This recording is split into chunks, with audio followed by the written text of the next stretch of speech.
Welcome to Orange Weekly, presented by Krause Health. Alongside Mike Waters, I'm Brent Dax. Coming up, Jim Boeheim was pretty impressed with that Florida State team that beat the Orange on Tuesday night. We'll hear from the head coach coming up in Syracuse Soundbites. And Mike, on that Florida State game, you're not going to beat a lot of good teams when your senior players, particularly Frank Howard and Pascal Chukwu, put up zeros in the box score. You know, honestly, with Pascal, it's kind of a bonus if he comes in and has a good game and has a presence because he's been so inconsistent. But I think you got to be a little bit more concerned if you're Syracuse on the Frank Howard end. Now, he had 15 points in the game prior to that. He looked like he was back on track, but to put up zeros and really struggle like that, it's kind of a, it's an enigma at this point with Frank Howard. It's really hard to figure out. You know, he missed time in the preseason with the ankle injury, missed the first 4 regular season games, and it's just been stops and starts ever since. He had a hard time getting going after his return to the court, and every time he has a decent game, like he did against Pittsburgh last Saturday, you think he's back. And then the next game rolls around, and he's obviously not. The thing about the Florida State game with Frank that was the most troubling to me is he's still just not attacking. He's not aggressive. The confidence in himself as an offensive threat seems to be gone. Jim Boeheim, after the game, said he's going side to side. You know, he's out there, he played 14, 15 minutes. He took 2 shots. And they just can't afford to have a point guard out there who's not driving the action. It's like the three-point line is a literal barrier. He feels like he can't go by at this point. And, I've brought it up before on my radio show in that Syracuse can kind of patchwork wins against, Boston College and Pittsburgh and some of the teams that are kind of middle below in the ACC. You can't do that against Florida State. And with the schedule being so backloaded and a lot of good teams coming up here, you're going to need Frank Howard to be on his game when Elijah and Tyus and O'Shea Brissett are doing the same. Yeah, you're absolutely right. You go back to the first Syracuse-BC game, Frank didn't have a great game that day. I think he still hit a 3 or 2 and scored 9 points, but he didn't play a lot, especially in the second half. But still, in order to beat Boston College, you had to have Tyus Battle go for 31 points. You can rely on Tyus to a certain extent, 18, 20 points on average, but a 31-point effort, you're just not going to get that every night out. So then you have to turn to all the other guys in the team that can fill in and score for Frank. I still think this team is only going to go as far as, Frank Howard is able to take them. And not that he has to carry them like Tyus Battle, but I think they need his on-court leadership. I think they need his shooting. And boy, it'd be great to get the guy back who could get into the lane last year and kick out to wings.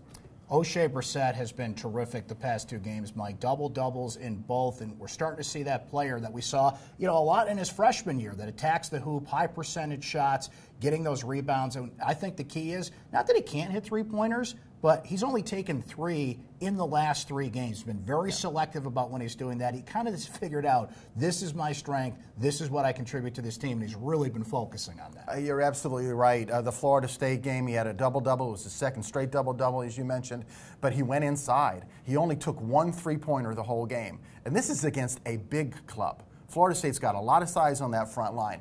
He had a really good game at Pitt. That was also a double-double last Saturday, but Pitt's not as big. They have the 1 center, Terrell Brown, and after that they go down to about 6'6" guys. Well, O'Shea can succeed against them. His struggles have always been against bigger opponents, and it was really good to see him still attacking, getting into the lane, getting to the rim, and having such a good game against Florida State. He was maybe like one of the few bright spots. Mike, it's interesting how this team has been going on the defensive end this year because they're at the top of the ACC in block shots. They're one of the top teams in the country in that category, as a matter of fact. They get a lot of steals. But on the other end, when Syracuse turns the ball over a lot, it kind of washes that out. And I think that Florida State game was a great example of that because Florida State had 21 turnovers in that game. That tells you you're doing your job on defense, getting those points off turnovers. But when you create 19 turnovers yourself, it kind of evens things out. So is Syracuse doing the right things on defense and just needs to cut back on the turnovers? Absolutely, and you would not expect this team to commit that many turnovers. You've got experienced guards. Tyus Battle and Frank Howard were both there a year ago. I think a lot of the problems have been, well, Frank had a bad night against Florida State, but a lot of the turnover problems have been when the ball gets to the forwards. Elijah Hughes has been turnover prone. O'Shea Brissett tends to turn the ball over, especially when he tries to drive to the basket when he starts at the three-point line. If they can get O'Shea to kind of start a little closer, he's not as prone to that turnover. But both of them do not do a good job of protecting the ball when they dribble it.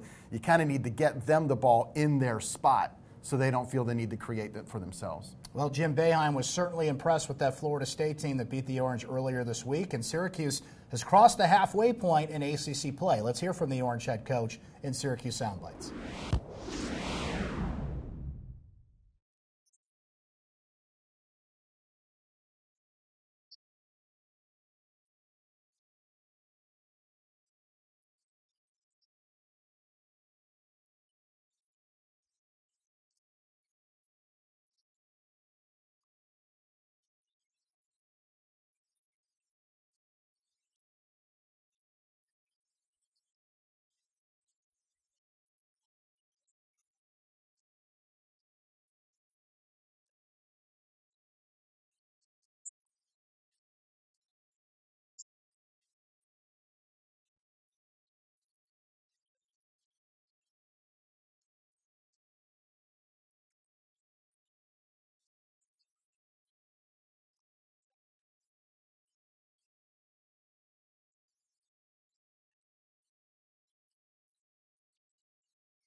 Well, Mike, I'm pretty fond of the expression free throws matter if you follow me on social media. I just think it's an easy way to get a lot of easy points in a basketball game. Syracuse, strangely, has not been doing that this year after leading the ACC in free throw shooting last year. And given that it's pretty much the same team and they've added a couple of really good shooters, one of those odd stats we've seen so far from Syracuse. It's 66% from the free throw line. Yeah, it's really confusing. Like you said, Syracuse leads the ACC in free throw shooting last year. This year, they're dead last. Same cast of characters, except for a couple. They added a couple guys, and they're shooters. Buddy Boeheim and Elijah Hughes are good shooters. If anything, the free throw percentage should have gone up this year. The big culprits, Tyus Battle and O'Shea Brissett. O'Shea Brissett's gone from 83% last year to 71% this year. That is a huge drop-off, and I can't find a reason for it. And Tyus is down a little bit, maybe 6 percentage points. It's still a lot. It's something that's going to cost them in games. It didn't necessarily cost them the Florida State game, even though they didn't shoot it well there. But when you look ahead to BC, there was a 6-point win on the road. They shot 8 of 15 from the free throw line in that game. You can't do that. You're throwing away easy points, easy opportunities. And this is a team that can struggle anyway, offensively. You get enough empty possessions as it is with the turnovers and missed shots. You get a free throw, you got to capitalize. I think the answer is there's an old school video that Boeheim put out in 1989. Remember the Boeheim on basketball video? I have a copy. The free throw portion of that is amazing to watch because it's just Boeheim at the free throw line narrating and hitting about 14 free throws in a row. And he gets cocky at the end. He's like, come on, this is easy. So maybe they got to pull up that video and say, guys, it's just that easy. Remember, follow through. That's how you do it. You mentioned Boston College. Tyus Battle went off in that last game, 31 points. I mean, you'll take that again if you're Syracuse, but you shouldn't need that kind of performance to beat a BC team at home. But they've got Kai Bowman, some exciting players, some good shooters. And Syracuse just saw this team, Mike, so what can we expect from the Eagles the second time around? Probably a really fired-up Kai Bowman.